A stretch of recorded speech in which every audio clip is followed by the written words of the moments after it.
Nothing to lose. You are listening to The Competitor's Brain. This is episode number 41, and I am Lauren Fox.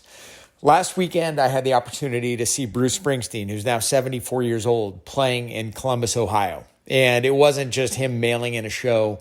The man gave everything he had for 3 hours, and we'll talk about that in a forthcoming episode. But when you look back at Bruce Springsteen's story, and this came from Billy Oppenheimer's great weekly email, as well as Justin Sua talking about the same thing.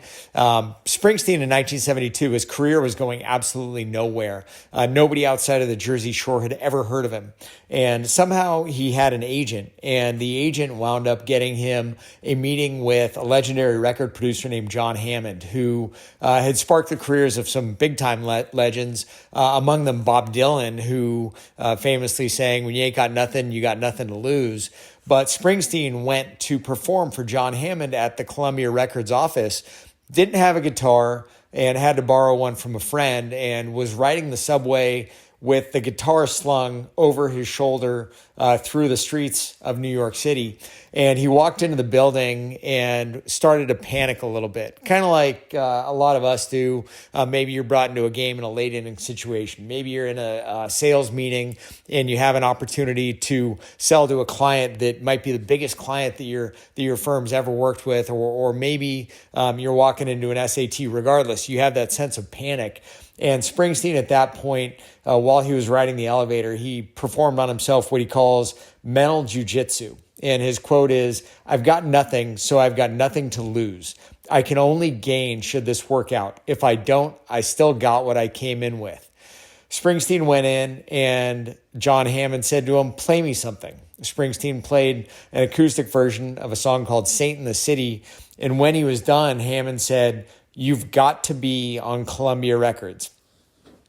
Springsteen at that point in time reminded himself that he still had to be the same person regardless of the outcome. He walked in nervous, but he also walked in confident in his own abilities.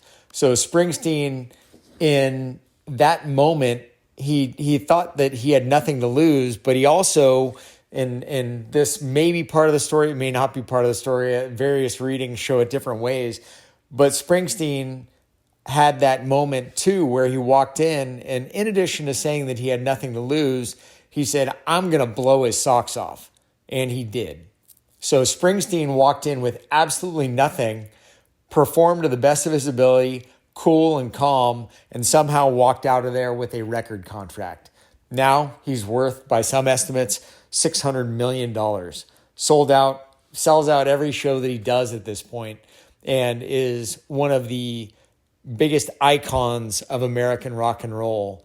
But 52 years ago, he walked in with nothing, told himself that he was going to blow the guy's socks off. Sure enough, he went and did it, and that launched his career. Now, he's had to do things to sustain his excellence. It didn't start with that. He wasn't done. That didn't conclude his book, but that was his stepping stone. So next time you're in a situation where you feel like everything is on the line, yeah, it might be on the line, but you've also got nothing to lose. You're going to walk out of it exactly where you walked into it.